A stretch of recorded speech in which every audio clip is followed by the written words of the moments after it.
اکرام کا انتقال ہوگا، علماء اکرام کی وفات ہوگی، اور علماء اکرام اس دنیا سے اڑتے چلے جائیں گے، دینی علم کا بھی خاتمہ ہوتا جائے گا۔ حتی اذا لم یبق عالما، یہاں تک کہ جب دنیا کے اندر کوئی عالم باقی نہیں رہے گا۔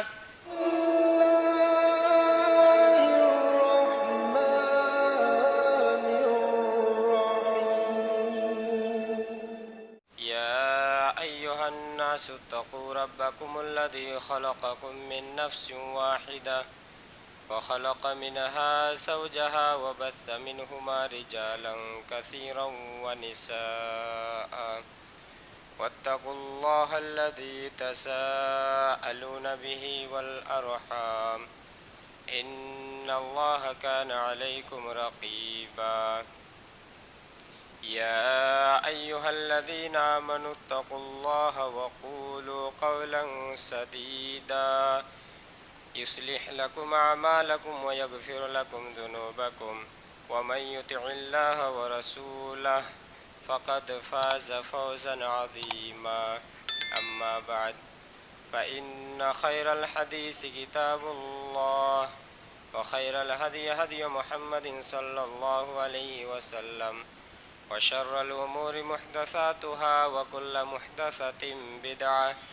وكل بدعة ضلالة وكل ضلالة في النار فأعوذ بالله السميع العليم من الشيطان الرجيم بسم الله الرحمن الرحيم قاف والقرآن المجيد بل عجبوا أن جاءهم منذر منهم فقال الكافرون هذا شيء عجيب أإذا متنا وكنا ترابا ذلك رجع بعيد قد علمنا ما تنقص الأرض منهم وعندنا كتاب حفيظ بل كذبوا بالحق لما جاءهم فهم في أمر مريج أفلم ينظروا إلى السماء فوقهم كيف بنيناها وزيناها وما لها من فروج والأرض مددناها وألقينا فيها رواسي وأنبتنا فيها من كل زوج بهيج تبصرة وذكرى لكل عبد منيب وقال الله تعالى في موضع آخر فإن لم يستجيبوا لك فاعلم أنما يتبعون أهواءهم وقال الله تعالى في موضع آخر أفرأيت من اتخذ إلهه هواه محترم سامعین کرام، حاضرین جمعہ، بزرگ اور دوستو، اسلامی بھائیوں، ہر قسم کی تعریف، توصیف، بڑائی، کبریائی، بزرگی، برتری، حمد و ثنا اس اللہ رب العالمین کے لیے لائق و سزاوار ہیں جو ہمارا خالق ہے، مالک ہے، جس کی توفیق سے ہم سب یہاں پوتر استھان مسجد میں اسی کی عبادت کرنے کے لیے اکٹھا ہوئے ہیں۔ اس اللہ رب العالمین کی تعریف، حمد و ثنا کرتے ہوئے ہم سب بیک زباں ہو کر کہے الحمدللہ۔ بعدہ بالعموم اس کے تمام انبیاء کرام پر اور بالخصوص اس کے آخری نبی تاجدار مدنی احمد مجتبیٰ محمد مصطفیٰ رسول اکرم صلی اللہ علیہ وسلم پر لاکھوں کروڑوں درود و سلام نازل ہو۔ اللہم صلی علیہ، اللہم بارک علیہ وسلم علیہ تسلیما کثیرا۔ برادران اسلام، خطبۃ الحاجہ کے بعد میں نے آپ حضرات کے سامنے قرآن مجید سے دو سورہ سے دو آیتوں کا ایک ایک ٹکڑا پیش کیا ہے۔ ایک ہے سورہ صاد سورہ نمبر 28 آیت نمبر 50، اور ایک ہے سورہ جاثیہ سورہ نمبر 45 آیت نمبر 23۔ چونکہ گزشتہ کئی ایک جمعہ سے مسلک اہل حدیث کے تعلق سے باتیں ہو رہی ہیں، اور اسی کے چلتے یہ بھی بیان کیا گیا تھا کہ اگر ہم شریعت کو صحیح طریقے سے جاننا چاہتے ہیں، سمجھنا چاہتے ہیں، تو ہمارے لیے ضروری ہے کہ ہم قرآن و احادیث کو سلف صالحین کی فہم، سلف صالحین کی سمجھ کے مطابق، سلف صالحین کے اقوال تشریحات کی روشنی میں ہم سمجھنے کی کوشش کریں، تب جا کر کے ہم قرآن و حدیث کا صحیح علم حاصل کر سکتے ہیں۔ اپنے طور پر اپنی طرف سے، اپنی جانب سے کسی چیز کو سمجھنے کی بھول اور غلطی نہ کریں۔ اگر ایسا ہم کریں گے تو ہمارے سماج، سوسائٹی کے اندر بھی اس کا ایک برا اثر پڑے گا، اور وہی چیز آج میں خطبہ جمعہ میں مختصراً آپ کے سامنے بیان کرنے کی کوشش کروں گا، وما توفیقی الا باللہ، کہ اگر ہم قرآن و حدیث کو اپنی طرف سے سمجھنے کی بھول کریں، یا ہم یہ سمجھے کہ ہم نے قرآن کا ترجمہ پڑھ لیا تو یہ کافی ہے مسائل کو نکالنے کے لیے، ہم نے احادیث کا ترجمہ پڑھ لیا تو یہ کافی ہے فتویٰ دینے کے لیے، ایسا اگر ہم سمجھتے ہیں تو اس کا ایک برا اثر ہمارے سماج کے اندر پڑ سکتا ہے اور پڑے گا۔ اور وہ کیا ہے کہ ہم کب، کیسے بدعت و خرافات کے دلدل میں جا کر کے داخل ہو جائیں گے، گھس جائیں گے، ہمیں پتہ بھی نہیں چلے گا۔ اس لیے کہ ہم نے قرآن کو صحیح طریقے سے سمجھنے کی کوشش نہیں کی، احادیث کو صحیح طریقے سے حقانی علماء کرام سے رجوع کر کے سمجھنے کی کوشش نہیں کی، اس لیے یہ سب ہوں گے۔ اور یہ قرآن و حدیث کی روشنی میں ہی میں آپ کو سمجھانے کی کوشش کروں گا۔ قرآن و احادیث اس بارے میں، قرآن و احادیث کے اندر بہت ساری مثالیں، دلیلیں، نصوص موجود ہیں،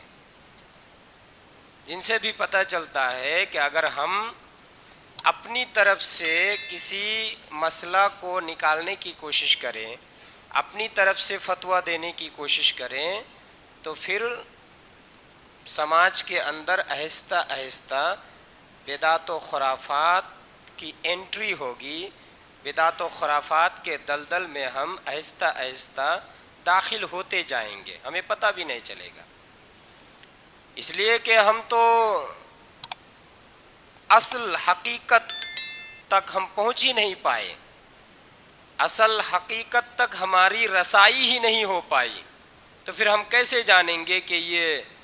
جس راستے پر ہم چل رہے ہیں یہ راستہ صحیح ہے یا غلط ہے؟ تو آئیے میں آپ کے سامنے چند نقطہ پوائنٹس پیش کر رہا ہوں جس کی وجہ سے ہمارے سماج کے اندر بدعت و خرافات کی انٹری ہوتی ہے، بدعت و خرافات آہستہ آہستہ داخل ہوتے ہیں ہمارے سماج کے اندر۔ نمبر ایک، دینی علم سے دوری اختیار کرنا۔ دینی علم اگر ہمیں پسند نہ ہو، قرآن و حدیث کا نالج اگر حاصل کرنے کے لیے ہم آگے نہ بڑھیں، قرآن و حدیث کو سمجھنے کی کوشش نہ کریں، تو پھر ہمارے سماج کے اندر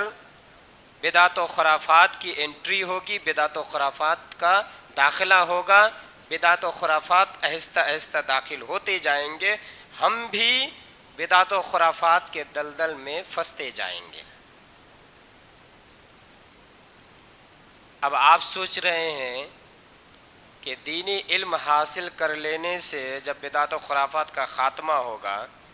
تو ہم تو قرآن و حدیث پڑھتے ہیں، ہم تو قرآن و حدیث کو سمجھنے کی کوشش کرتے ہیں۔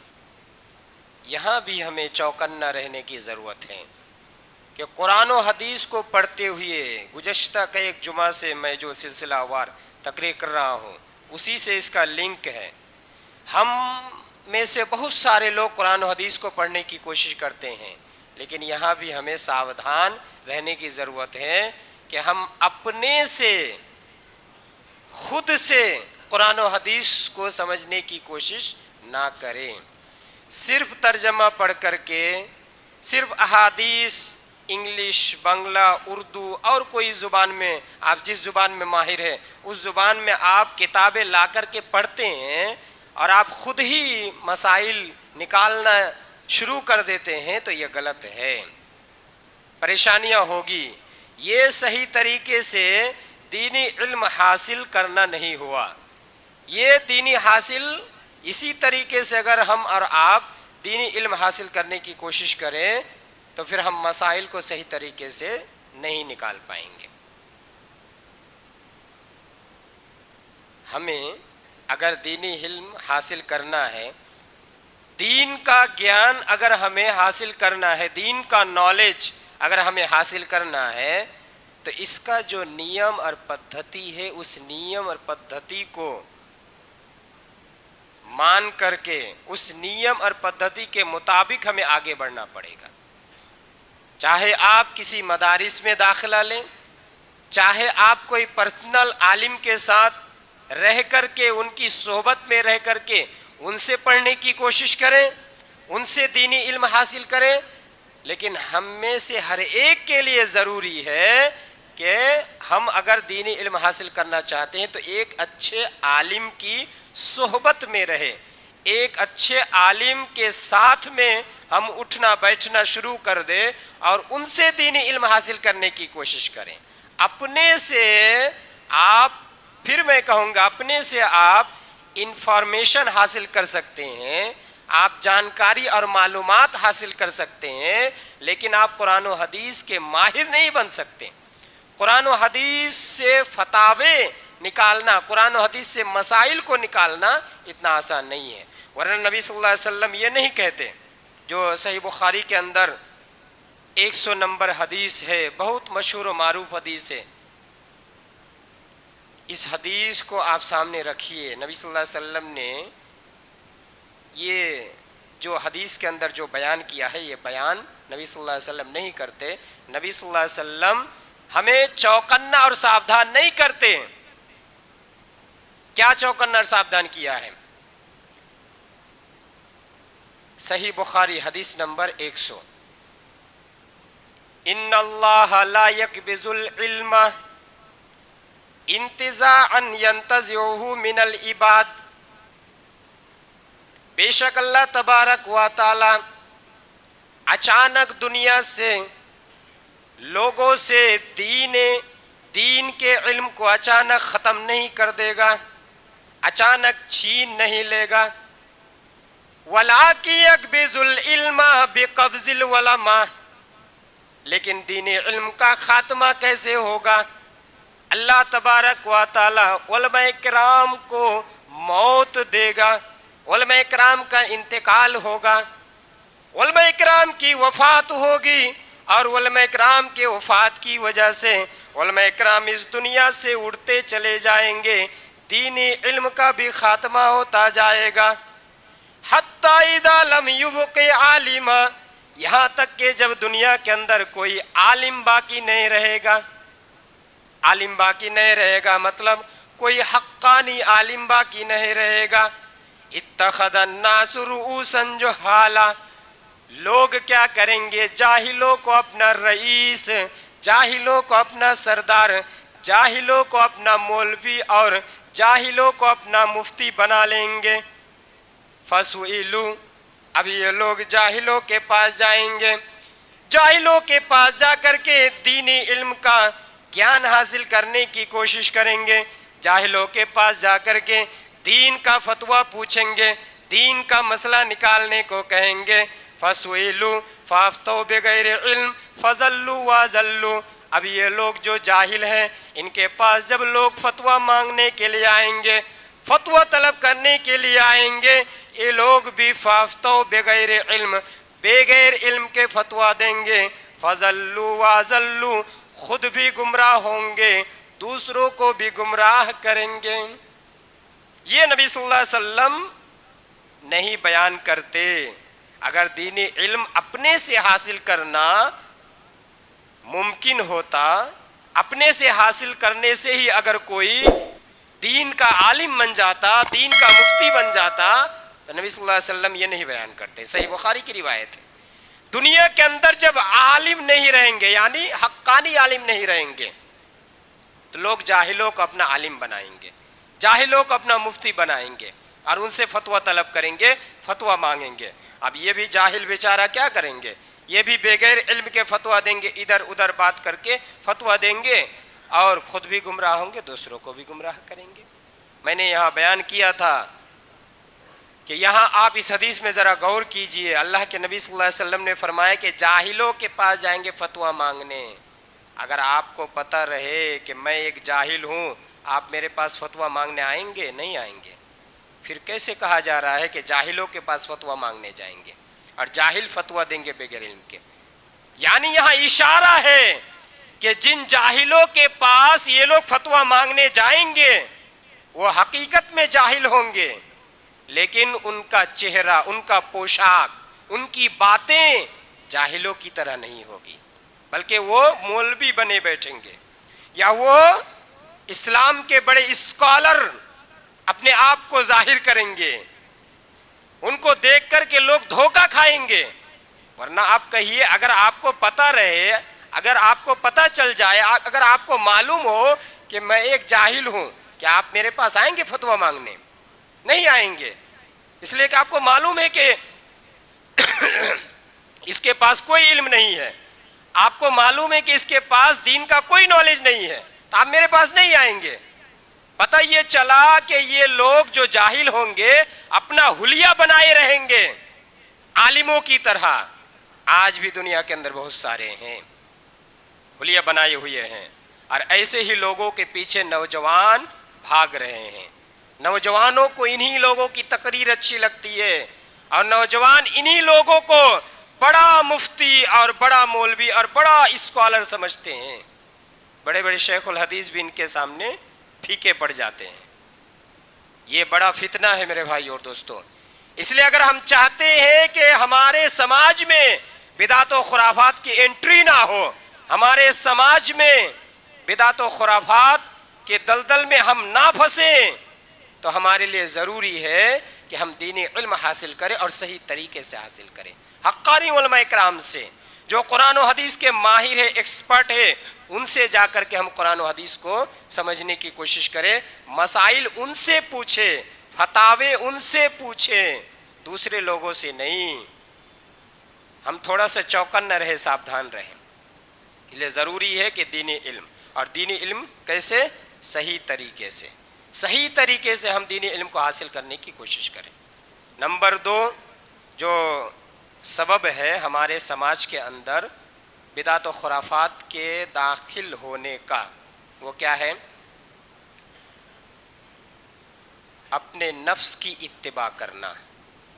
اپنے نفس کی اتباع کرنا۔ یعنی مجھے جو اچھا لگ رہا ہے وہ اچھا ہے، مجھے جو غلط لگ رہا ہے وہ غلط ہے، میں اس کو اچھا سمجھتا ہوں یہ اچھا ہے، میں اس کو غلط سمجھتا ہوں یہ غلط ہے۔ اپنی منمانی کرنا، شریعت کا پاس و لحاظ نہ رکھنا، اپنی منمانی کرنا، اپنے نفس کو اپنا معبود بنا لینا، اسی کو کہا گیا ہے قرآن مجید کے اندر کہ اپنے نفس کو اپنا معبود بنا لینا۔ تو اگر ہم اپنی منمانی کریں، مجھے جو اچھا لگ رہا ہے وہی صحیح ہے، مجھے جو غلط لگ رہا ہے وہی غلط ہے، بہت ساری مثالیں دی جا سکتی ہے، اشارتاً آپ سمجھ رہے ہوں گے کہ کوئی ایک عبادت میں کر رہا ہوں لیکن اس کے پیچھے قرآن و حدیث کی دلیل ہے یا نہیں، اس کا پاس و لحاظ میں نے نہیں رکھا، بلکہ مجھے یہ اچھا لگ رہا ہے، یہ تو میں نماز ہی نہ پڑھ رہا ہوں، یہ میں دعا ہی نہیں کر رہا ہوں، یہ تو میں اچھا ہی نہ کام کر رہا ہوں، یہ اگر میں سمجھوں اپنی طرف سے، ہم میں سے ہر کوئی انسان اگر سمجھے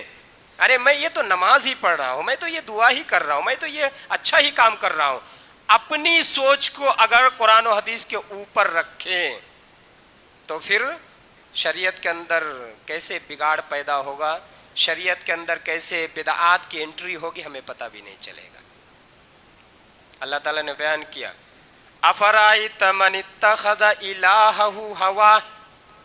اے اللہ کے نبی کیا آپ نے اس آدمی کو دیکھا، افرائیت کیا آپ نے اس آدمی کو دیکھا، من اتخذ الہہ ہوا، جس نے اپنا معبود اپنی نفس کو، اپنے دل کو اپنا معبود بنا لیا ہے، یعنی اس کا دل جو کہتا ہے،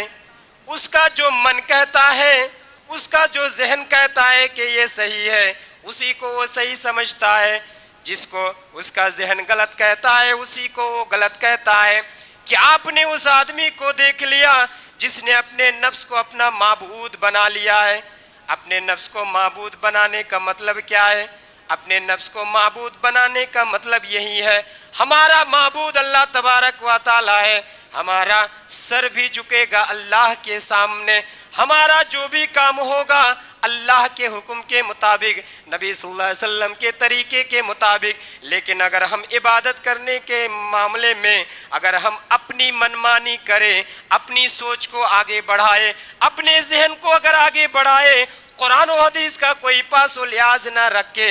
اسی کو کہا گیا ہے اپنی منمانی یا اپنے دل کو، اپنے آپ کو معبود بنا لینا۔ اللہ کے نبی صلی اللہ علیہ وسلم کو یہ کہہ کر کے چوکنا کیا جا رہا ہے، ساودھان کیا جا رہا ہے، اے اللہ کے نبی جن لوگوں نے اپنا معبود اپنے من کو اور اپنے نفس کو بنا لیا ہے، آپ بھی اس طرح کے لوگوں کی طرح آپ نہ بن جائیے، آپ ان لوگوں کی طرح نہ ہو جائیں، آپ اپنے من کو اپنے نفس کو اپنا معبود نہ بنا لیں۔ اگر ہم شریعت کو صحیح طریقے سے فالو کرنا چاہتے ہیں تو قرآن و حدیث ہمارے لیے ضروری ہے، قرآن و حدیث کے دلائل کے مطابق ہمیں آگے بڑھنا پڑے گا۔ میں یہ کام کر رہا ہوں، ارے اتنی شدت، اتنی تشدد، اتنی سختی، کیوں سختی؟ قرآن و حدیث میں بہت ساری باتیں ہیں، اس سب پر ہم تو عمل نہیں کر سکتے ہیں، تو یہ اتنی سختی صحیح نہیں ہے۔ میں تو یہ کام کر رہا ہوں اللہ کے لیے کر رہا ہوں، یہ نماز پڑھنا اللہ ہی کے لیے کر رہا ہوں۔ یہ مثالیں دی ہے کہ اگر آپ سوچیں گے کہ ظہر کی 4 رکعت نماز ہے اور نماز پڑھنا اچھی بات ہے، نماز کے حالت میں جب ایک بندہ ہوتا ہے تو اس کا کنیکشن اللہ کے ساتھ ہوتا ہے، کنیکشن اللہ کے ساتھ ہوتا ہے، گویا کہ عبادت حدیث کے اندر کیا کہا گیا ہے کہ انت عبد اللہ کأنک تراہ فإن لم تکن تراہ فإنہ یراک، تم اللہ کی عبادت اس طریقے سے کرو کہ گویا کہ تم اللہ کو دیکھ رہے ہو۔ اگر اتنا مضبوط ایمان نہ ہو تو کم سے کم یہ ایمان رکھو کہ اللہ تمہیں دیکھ رہا ہے۔ تو یہ جو ہم نماز پڑھتے ہیں اللہ کے ساتھ ایک کنیکشن ہمارا فٹ ہو جاتا ہے۔ ایسی حالت میں اگر کوئی یہ سمجھے اپنی سوچ کو سامنے رکھ کر کے، اپنی سمجھ کر کو، مثال یہ سمجھیے آپ اپنی سمجھ اور اپنی سوچ کو سامنے رکھ کر کے یہ سوچے کہ ظہر کی 4 رکعت نماز ہے، اگر میں 5 رکعت پڑھوں، اگر میں 6 رکعت پڑھوں تو اللہ کے ساتھ کنیکشن میرا اور زیادہ بڑھے گا، اور زیادہ مضبوط ہوگا۔ تو میں آپ سے پوچھنا چاہتا ہوں کہ کیا یہ دلیل دے کر کے، یہ لاجک پیش کر کے ظہر کی 4 رکعت 5 رکعت آپ پڑھ سکتے ہیں؟